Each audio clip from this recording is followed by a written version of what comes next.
Welcome, everyone, to the show. I'm JJ Flazanes. I'm Doug Sandler. We already have a great show, and we haven't even started yet. I know. I'm chomping at the bit. I'm really wanting to get this conversation started. Is that what you were chomping on? I thought it was chewing gum, but you actually have I was chomping on a bit. On a bit. I brought the bit with me to Santa Barbara County. I understand. So when I was getting ready to do this and so excited I'd have something to bite down You did get a lot of emails this week. I know you're not prepared for this, but I just wanted to say that to all the community members that are listening that it was a lot of ego in our home this week. Ego, really? I think it was just appreciation and gratitude. And I thank all of you for writing in, and I appreciate you. And it keeps the show going. And thank you, everybody, for every once in a while just throwing my name in there just to humor me and keep me coming back for more. Especially those of you that love Doug. So thank you for letting him know that his love language is words of affirmation. Who doesn't love Doug? I am disappointed knowing that somebody might not love me. We're not going to go down that rabbit hole right now. But speaking of which, there are a couple people that have not loved me, and those are the people. They love you. The people that are here with us today love you. No, I'm talking about my ex-wives. Well, we're going to talk about them. Oh, okay. Because today's subject matter is going to be based around our guests. We have our friends Jack and Monica who are with us today. We are actually in Santa Barbara County. We changed their names to protect the innocent, just so you know. Their actual names are Jack and Monica. So we're just going to call them Jack and Monica. And they have a business, and we're going to share with you their business. And what's unique about their business, they've been doing wedding photography and event photography for a long time. And over the course of many dinners and drinks together, over the last year since Doug and I have been together. Lots of drinks. Lots of drinks. Would you like to discuss that? No, I don't want to discuss that. That one night? Nope. No? Are you sure? Yep. I think your community would love to hear. Okay, all right. Moving on. If you want to hear more, it's Doug@turnkeypodcast.com. Actually, I'm thinking about doing a VIP where you guys let me know if you're interested in this. I have the option to actually do VIP podcasts where it would be a cost. It would some minimal amount of money. I don't know, $5, $10, $20, something like that, where there would be VIP $100 million. Then we can buy that house that we've been looking at.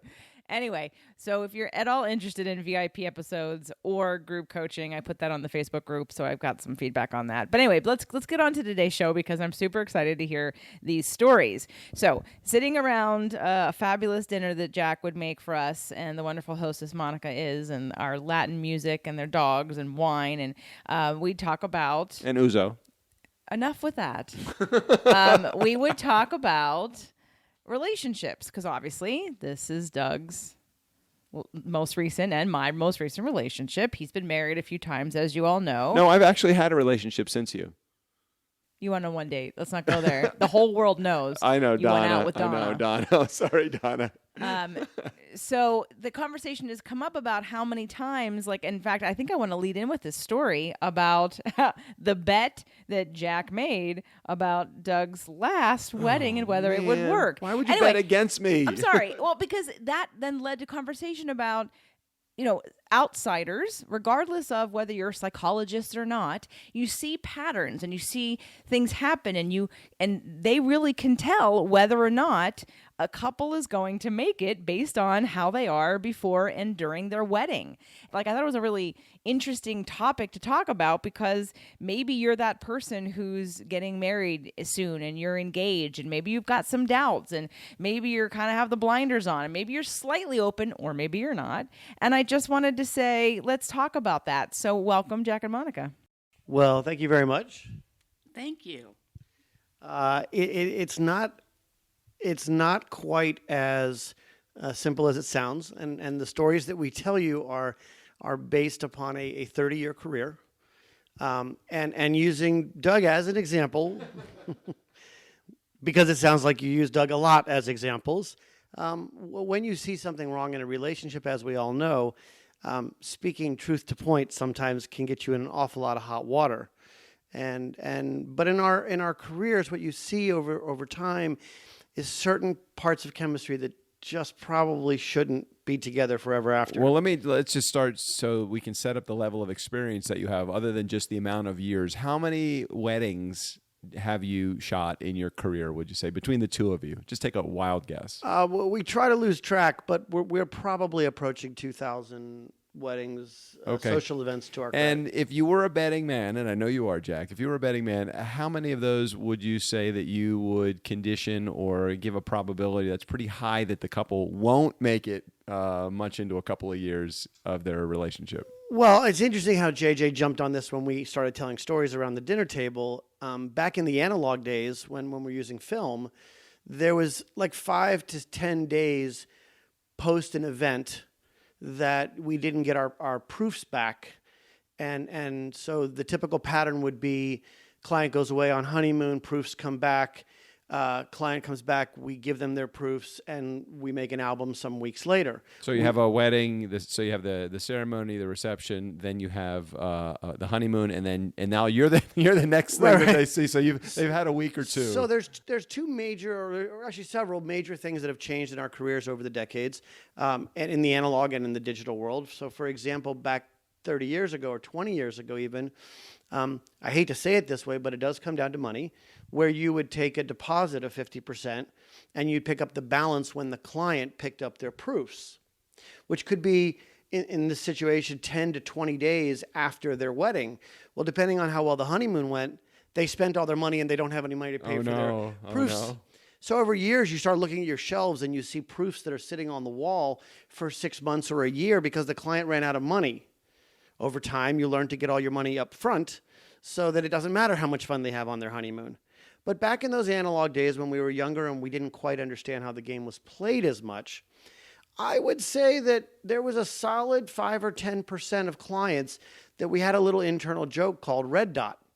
And that was really rush the proofs so you could get the proofs back to them before the marriage fell apart. So Monica, let me ask you this question, because I know that Jack is heavily involved in the business side of the business, but from a personality perspective, maybe the feminine side, did you see that as well, or was that just you guys have been working together for 30 years, right? So for 30 years you've been working together. 30 years coming this September. So did you see as easily as, let's say, Jack saw the red dot? Oh, I did. Especially, when they're coming in to meet with us. And signs are one of the two in the couple will speak and the other one just is silent. There's no contribution, there's no excitement. And then Jack and I would look at each other and we would be, okay, where do we go from here? So you also learned that the consultation goes both ways. Maybe we don't want to be a part of this wedding because it's not meant to be. Would you guys both agree? Like, did you always agree that you could see that was a couple that you thought, oh, they're probably not going to make it? Or were there times where you disagreed and one thought they're not going to make it and the other one saw something different? We disagreed, and I think it's more, and it's a woman-man kind of a thing, and I like to say that I was mostly right, and I'm not letting you speak anymore. So she's right. She's usually right. I see things that at the early stage of a relationship that, I think like in all relationships, they just work out. They figure it out. Now, does that mean they live happily ever after? Not always. I will tell you this, that for the careers we have had, or that we continue to have, we keep in touch with a tremendous amount of our clients. And as we all know that the divorce rate in this country hovers around 50%, plus or minus 5 or 10, depending on the year, it basically is 50%. Of the clients that I keep in touch with, that we run into all the time, the divorce rate of weddings that we have been a part of as photographers, it's far closer to 15%.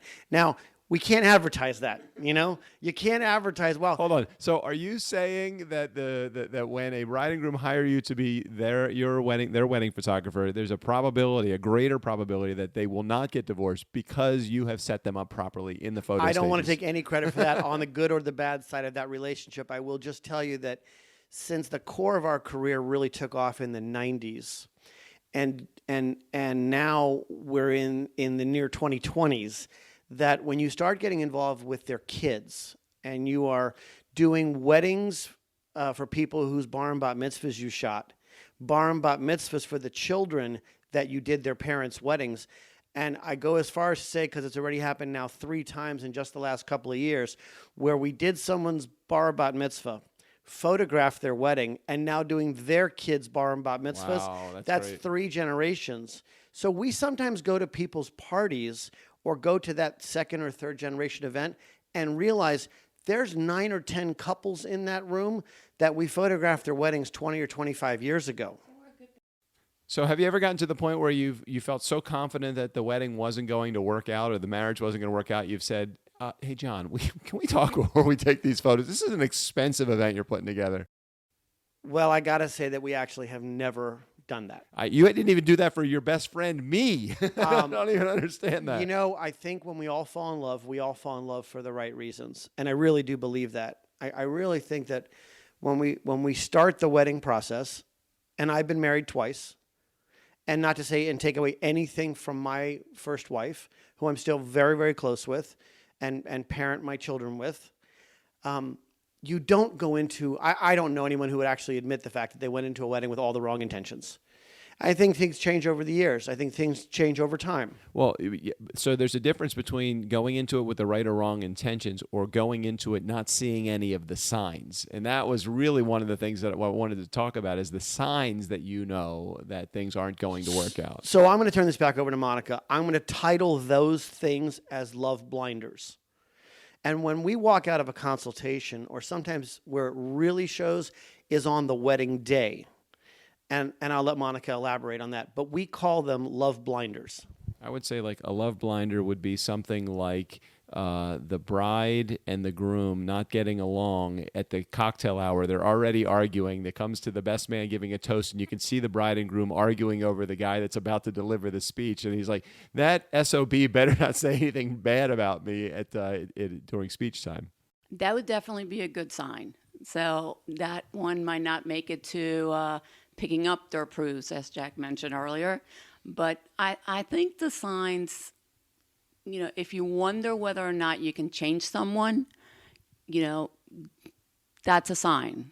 You know, don't go into a relationship or a marriage thinking that you will change someone.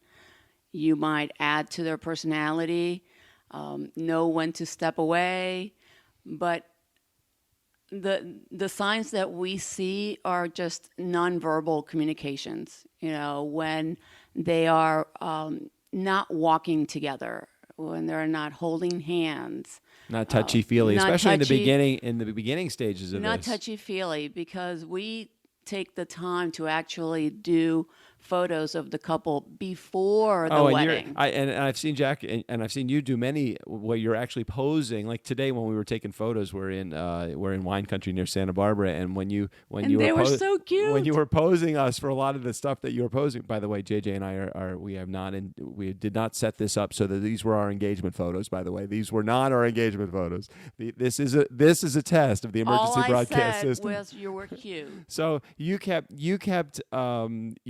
you take my hand and you put it on her shoulder, or you'll tell me to get a little closer. And I know, just from my experience in the event industry myself as a DJ, and I've seen this many times, where when you do that and the bride pulls back or the groom pulls back, or you can tell as soon as that groom touches that bride, that level of tension goes up. Ding, ding, ding, ding, ding. Yeah, it's like, oh my gosh, do they realize they're going to potentially spend the rest of their lives together?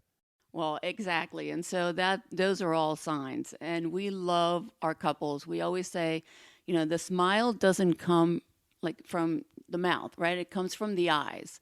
So they might not be overly touchy, but when they look at each other, there's that sparkle in the eyes, and that's what we look for.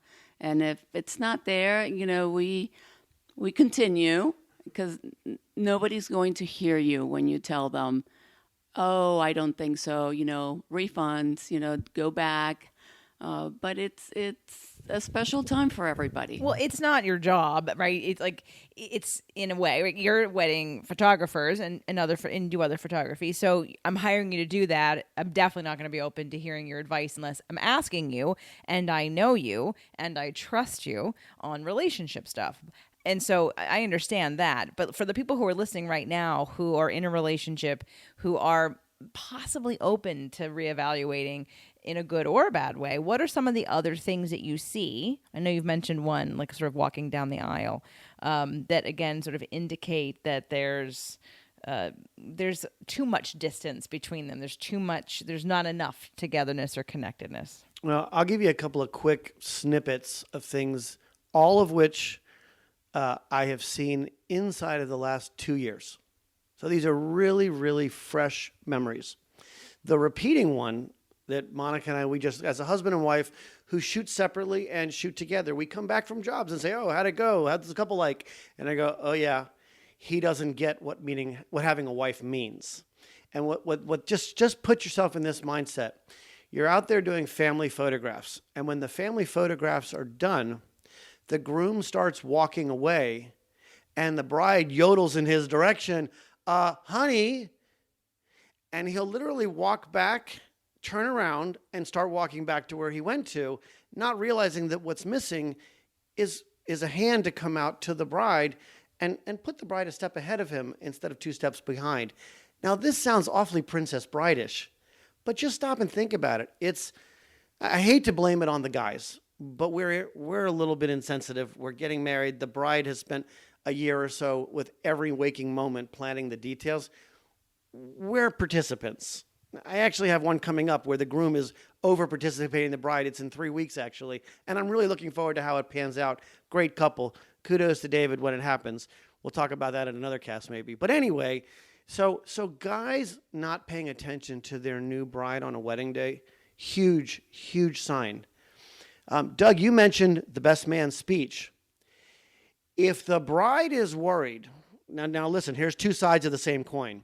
If the bride is worried that the inappropriate best man is going to make a speech, that throughout the entire speech, she's hitting or running her fingernails into the groom's arms, that best man is not going away the day after the wedding.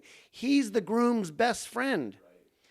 And the fact that he's going to tell stories about the last 6 girlfriends on your wedding night is a problem that should be solved before the wedding starts, not something you should hold against the groom for the next 10 years. And talking about like other people at the event, aside from the best man for a moment, how about the relationship between the bride and the groom's parents or the groom and the bride's parent? That's got to be a telltale sign. I would think immediate signals go off in my head if the relationship, and you can tell immediately if that is a challenged relationship as well. It's so funny. I was just about to say that is definitely another sign.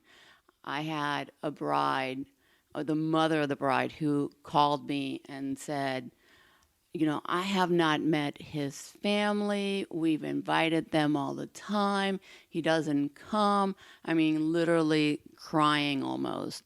And that's a huge sign because the bride is trying so hard to make this work, and any appointment, because we had a couple appointments in the studio or to meet, and it was more, well, he has a football game to watch, or he is going back home.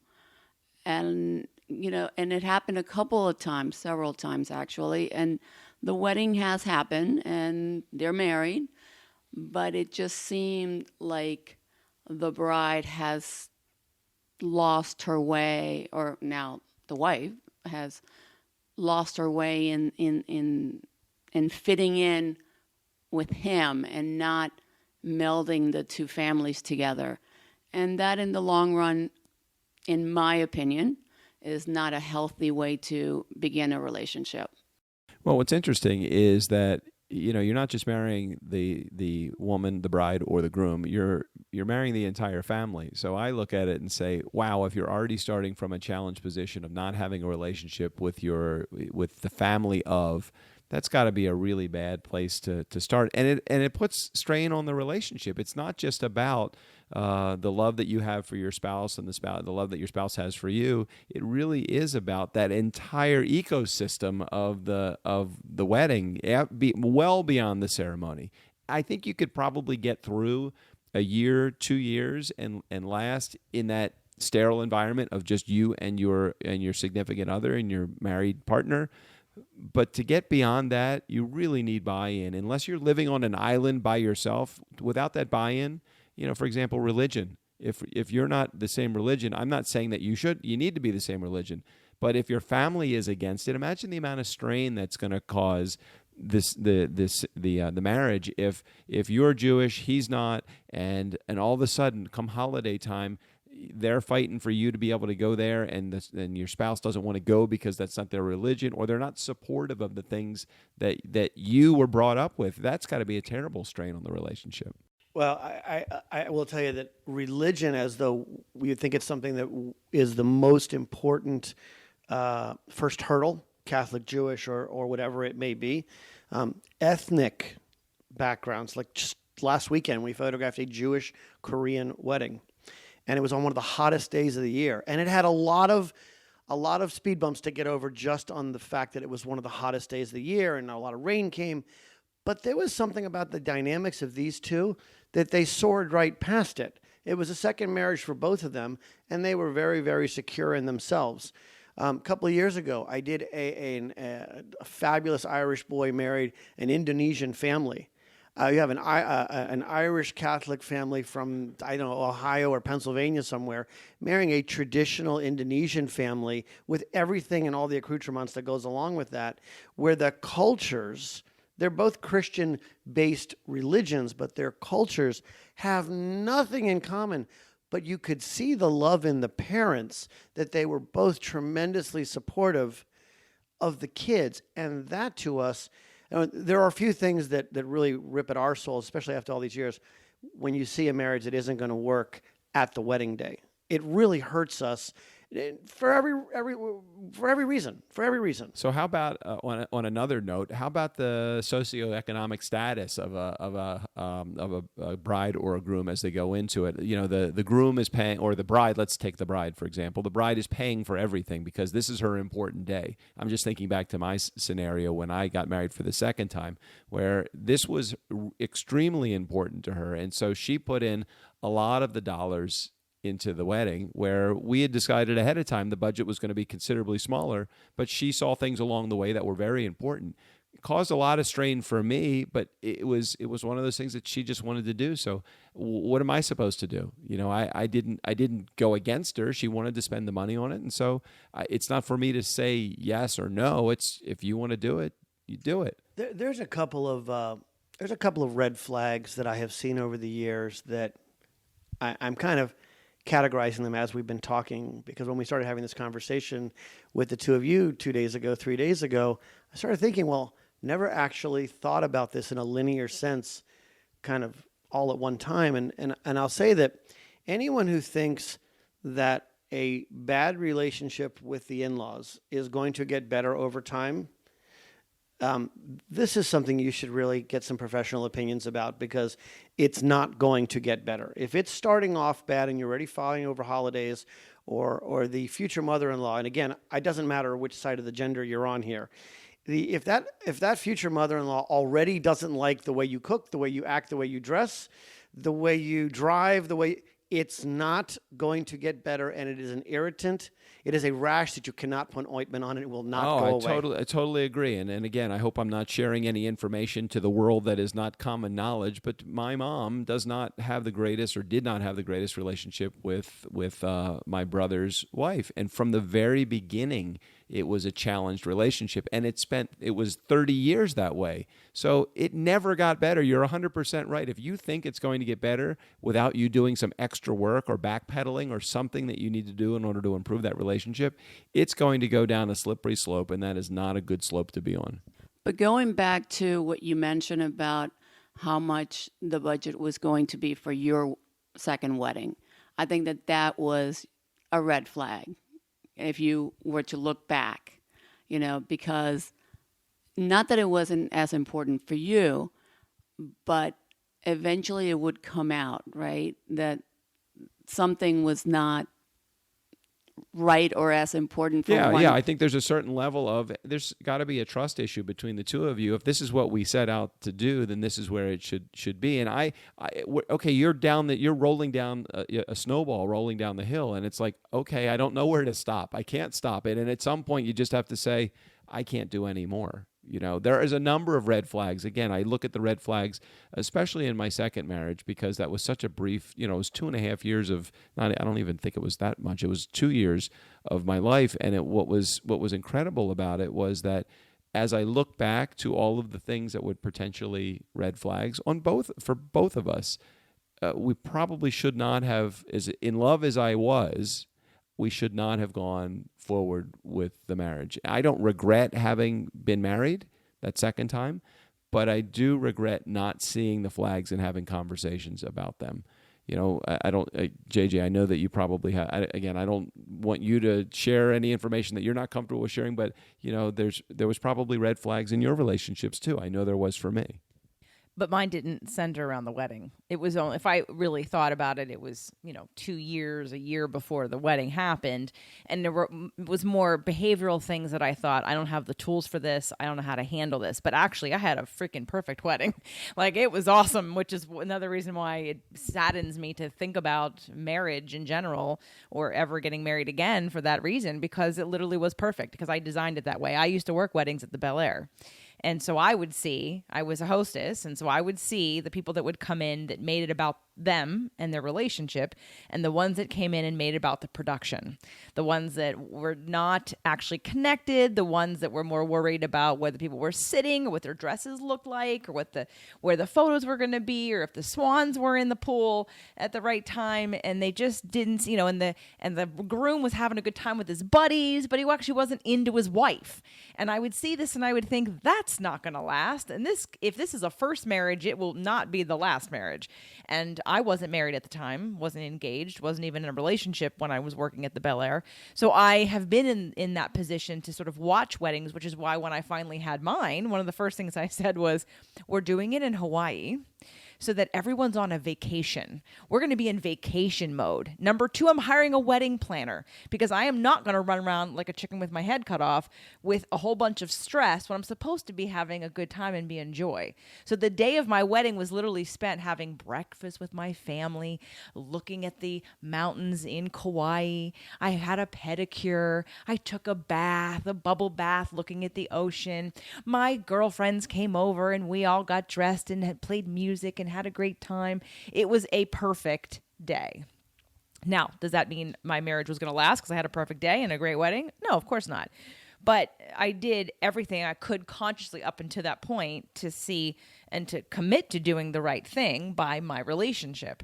So I don't know if, this conversation has come out of, again, hearing stories from Jack and Monica and even from the first get-go when I met you guys, right? And sort of looking back at his last relationship and you may regret not seeing the red flags, but as we all know, everything happens in perfect and divine timing. And you wouldn't be here right now if it wasn't for that. You had to wake up and it had to be done like that because it didn't happen in the first marriage when it ended. You didn't have a wake-up call. You had a wake-up call on this last round, and there was probably no other way that could have happened for you.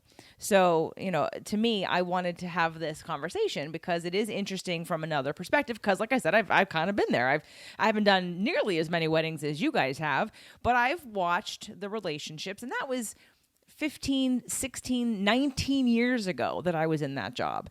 And I know way more now than I knew then about psychology and about personality and about all this stuff. And so even back then it was obvious to me that I thought this is probably not going to work. So if we had to pick out a couple more red flags, so to speak, what would you say would be some of the signs, either, again, in the pre-photos or the day of? Well, I was going to go back a little further in mine and Jack's relationship and our wedding. Me personally I was thinking there's a lot of red flags, in my own mind about our wedding, because culturally, I was born Catholic. He is Jewish. His second marriage, children, all of those things, what it brought to the relationship, are those red flags? Are we ready for this? And, I found my best friend. And so a red flag to me is if you don't consider this person your best friend, the person you think of when you're happy, scared, hungry, whatever it is, if that's not one of, the first person or one of the first people you think of, that's a red flag. If you are not looking forward to going home, and these are all things that we hear, we hear in a consultation, because a consultation, like I said, it goes both ways. We really want to make sure we're the right people for them, and they're looking at us to capture their day, because we are with them from the moment literally almost they get up all the way through they're saying goodbye or closing the door on us when they're done with the wedding and there's that last kiss. So the stories or the consultation, they'll tell us, oh, well, he won't be here, or, oh, we won't be seeing each other for the next 3 weeks. Things like that to me are those little pearls of wisdom that I would share, that I would say, think about those things. They mean something. I love the idea of your spouse to being your best friend. We say that all the time as a couple, that you wanna be partnered with your best friend, but you don't really think about it a lot as you are. You're thinking about, getting married, the romance involved. You really don't think oftentimes about the best friend idea. And you're right. You want to be able to rely upon that person rather than going to your maid of honor, matron of honor, best man for advice. Would you consider going to your groom or your bride, your child bride? Would you consider going to your bride or your what's your nickname, Doug, Jack? are you stealing my names now? What's your nickname? I call my Monica my child bride, and now you've adopted that. What for does JJ. What does she call it? No. I will let you. I just say it as teasing. Wait, she calls you what? What does she call you? She calls me late for dinner. Wandering Jew, the Wandering Jew, my child bride. I love it. I will tell you this. What you just said was, there's a kind of an irony, because listeners don't know that you and I have known each other for 15 years. Right. We have worked together. You as a DJ, me as a photographer. We have been business partners. We both know each other's first wives well. Right. We were both at each other's second weddings. True. And I think we were the first people to kind of publicly know you and JJ. And so we've watched your relationship develop, and here we are, barely a year later, on the left coast. We started this relationship on the right coast. Now we're on the left coast. But as JJ likes to define things, I have got 3 things that have been stewing in my head now: the 3 tells, consultation pre-wedding, and I'm trying to articulate the 3 post-tells from the wedding day. And here's what I think. I'm not a trained psychologist. I am not a man of the cloth. I am simply a photographer who has seen literally hundreds upon hundreds, at this point, thousands of couples on their wedding day. And I think in the beginning of the process, in the consultation room, when we're discussing weddings, I think the relationship has to be about, first of all, mutual respect. Where if she goes left or he goes right or vice versa, they have to respect each other's decision, or after respect comes compromise to figure out, okay, well, he wants to go a little bit more her direction or vice versa, to come to an agreement. And then I think you have to be able to not win. It's not about winning. You have to have that compromise. It has to be for the one.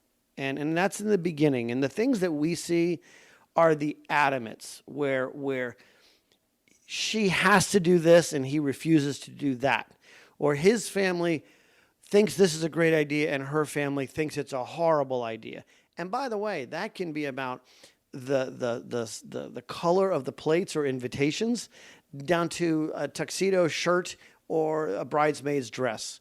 We're not even talking about the important things. We have seen people go to bat. I don't want to get into the fundamentals of wedding photography, but most photographers sell their wedding albums by number of pictures and sizes. I gave that up 20 years ago because I saw people literally getting divorced, like using the D word, as we called it back in the 90s, arguing over the fact that they had a 50-image album and they were fighting over spending $25 on one extra 8x10 or 2 5x7s. And it would go on for 90 minutes in a battle, and I wasn't going to charge them for it anyway. It just wasn't worth it, which is why I don't charge by the picture or by the hour anymore. It's a one-stop shop. Enough about photography. Post a wedding, I think what things really come down to is really the word respect. It's kind of starts in the beginning. It may be one of the most important things post, because as I don't know the demographics of all of your listeners, but the people who are listening to this podcast that are 20 to 40 are hearing very different things in this podcast than the people who are 40 to 70. And those that have been married once are hearing this very differently than those that have been married more than once. Or those that haven't been married at all. Or those that have been married at all. Absolutely. I'll tell you a story very quickly. The very first time I actually came home from a wedding shaking because I saw something. And I think it's where this whole thing started. It was early on in my career. I was probably all of 24, 25. I wasn't married yet myself. And I watched a bride reach in front at a head table, dozen people, whatever it is, 18 people at a head table. And I watched through a long lens, so I'm 25, 30 feet away from the subject. I watched the bride reach for the salt and pepper shaker right in front of the groom's plate. So I'm caddy corner left. I'm looking, bride's closest to me. I'm looking across, and I watch the bride reach for the salt and pepper shaker in front of the groom's desk, in front of the groom's plate. He grabs her left hand with his right hand, and I can see his fingers, his hand clawing her wrist and looking at her with this venomous look in his face. Don't ever cross me again. My knees were knocking. I'm like, what is happening here? It is, how does that go on? What's going to happen on their honeymoon? What's going to happen when their guard is down? And so that was the first time I ever saw things like this. It is, I can't tell you whether it made it or not. I can just tell you at my age now, some of our best friends are couples that we have photographed. And one of our closest friends was one of my absolute favorite brides of the late 90s. And I used to tell stories when I teach photography of like, who are your favorite brides? And I would talk about her, about the great stories about her wedding. And we lost touch after 15 years. And then we were photographing a dance group of children, and her child was there, and we reconnected. Well, sadly, we reconnected with this couple, and we helped them through their kids' bar and bat mitzvahs, or actually their kids' bar mitzvah. And in reconnecting with them and preparing the bar and bat mitzvah, I turned to Monica and I said, this marriage is on its end. It's not going to make it much longer. And literally the week before their affair, when we were as friends over at their house having dinner, I looked at Monica and I said, this will be over the month after the mitzvah. And they split up the month after the mitzvah. I'm not saying we have a crystal ball. You just see things after a certain amount of time. And most love manuals will tell you 3 to 5 years is the tough part. For me, I think the hardest part about a marriage is getting through middle school and high school. Kids put a tremendous strain on a relationship, which is why that foundation, that respect, whether it's in the consultation room or on the wedding day, is so very, very important for the success of a relationship. Well, oftentimes, the question comes to me or to us about, well, definitely to me, about, do you work at it? Do you not? Do you stay or do you go? And I'm a big believer that a lot of people leave way too early and have not done the work to try to save their marriage and are doing the wrong kinds of work. And so I still believe that many people throw in the towel and just think grass is greener on the other side and don't realize they take themselves with them. So that being said, one of the things that I really liked about today's topic was that, to me, at least what kept me going was to keep reminding myself and understanding and knowing that I felt in alignment when I met my husband. I felt 100% in when we got married. I know people who will say they knew walking down the aisle they were making a mistake. I've heard people say, I didn't think it was a good idea, but I didn't know what else to do. Now, when you start a marriage off like that, I'm going to say that you're probably don't want to put in the effort because you didn't think you should have been doing it in the first place. To me, the effort or the reason to, and it's not about making it work, but the reason to commit to it is because you were committed. You did think it was going to be forever. You were completely in.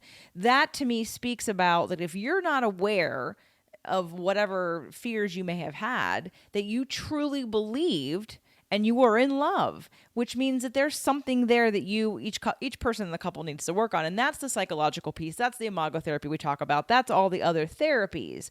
So looking at the wedding day, it's just interesting because I'm always shocked when I hear people say, yeah, I kind of knew. I'm like, well, then why did you go through with it? Well, I paid for the wedding. I paid for the band. I paid for the... I'm embarrassed. I have shame. I didn't know what else to do. And I'm thinking, well, then, yeah, maybe it's time for you to actually listen to your intuition and go for something that you feel 100% good about from the get-go, that you don't have any doubts about. So to think about the people that like the red flags just sort of brought up that, if you're listening to this, I want to help validate for people and give you permission that if you have a doubt, stop. Stop, because maybe that's the inner knowing that's trying to tell you something that you're not listening to. And if you, because Doug was totally in love, he wasn't going to listen if Jack said, Doug, what are you doing? And Jack knew that. And all of Doug's friends knew that because they said that to him. And after. Yeah, they said to that after. But this podcast is literally for those of you that are out there wondering, you're vacillating and you're trying to give yourself permission to actually make a big decision of saying, maybe I should put the brakes on this. And I just wanted to validate that with some people who've seen more weddings than any of us have. And if you do stop, it doesn't mean you're stopping forever. It means that you're stopping, taking a pause, talk to your partner, right? And say you're having these doubts. So maybe your partner is also having those doubts and you elope, and not deal with the whole big wedding thing. Maybe that's what's causing the anxiety. But maybe you do pause and you decide you both go your separate ways and you stay friends. And then again, you pause, you get married, and you live happily ever after for 30, 50, or my parents, 60 years, yay. And so it's such an individual thing that it's okay to pause, as JJ said, and just take a breather. I'll take it one step further that it's a lot harder to pause than to move forward. And we're working on a wedding right now together for a very dear friend of ours who used to date a good friend of ours. That relationship ended. She's on to a new relationship. She got engaged. We did engagement photographs. We're planning the wedding. And some things happened in their lives. They both had very big family things happen. And they realized if we plow through and do this wedding on top of all that, it's too much. And they literally took their wedding date and pushed it back a year. Ladies and gentlemen, that's not easy to do. That takes some real heart, soul, and brain power to stop. And I think if we take a big takeaway, just listening to us talk about this, again, in that linear form, we don't really do that very often. Stop. If something doesn't feel right, if your knees are knocking, it's not always fright. It's the fact that maybe it shouldn't be happening. Take a pause. If it was meant to be, taking it off pause will not be that difficult. Absolutely. You can always... Again, if it's the right person, that person should understand, or at least respect and wanted to say, hey, I wanted this to be the right reason we're both doing this, and then decide what to do about it. And if it's meant to be, and if it's the right relationship, then it will work out. But if that ruins it because you're having doubts, then obviously that's going to be an answer as well, right? So, Doug, any last comments about this topic before I want Jack and Monica to tell everyone about their business? Yeah, just keep in mind, if that red flag becomes a checkered flag, it's the finish line. Stop. Okay. Wow. I'm translating that and trying to process that in my own head. Can you elaborate on that a little bit more? No, it just popped into my head. It was a feeble shot at humor, and it obviously did not work. There's 4 of us here, and 3 of us thought that wasn't funny, so continue on. You're not listening to my advice when I tell you that only 50% have been landing recently. Wait a minute. Was I more than 50% at some point? Maybe a red flag would be that when your partner does not see your sense of humor any longer. Is that true? Are you breaking up with me? Is that what that means right now? No. We haven't finished the engagement session yet. We have 2 more tastings here in Santa Barbara. Then we'll discuss that. No, of course we're just joking. So, Jack and Monica, tell us about your business. Where are you located? What is your website? What are you shooting these days? How can people get in touch with you? We are wedding photographers extraordinaire. We are event photographers across the board. The photographic arm of the Washington Talent Agency in our nation's capital. You can find us at WashingtonTalent.com. You can find more about me personally, Monica and I together at JackHartzman.com, HARTZMAN. We travel the world. We travel the country. If it's worthy of photographing, we're there to make lifelong memories. Monica, would you like to add anything else about your business or your clients or your work? Ditto. We love our clients. We love our work. We do. We really do. And we've been blessed to be able to do it for 30 years, as we said. And it just gets, every day gets better and different. And,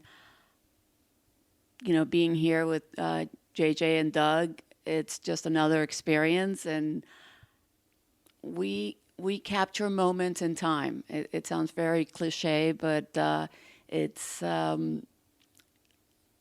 living life.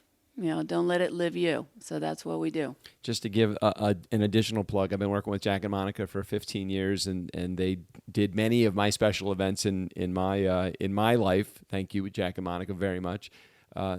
It would be so amazing to have them travel anywhere to do weddings. Although they're based in D.C., like they said, they travel anywhere, and that is an emphasis on they will go anywhere there is a wedding, and I know that you would love them just as good friends and as a couple that cares about the couples that they are seeing get married and have their ceremonies in the most special day.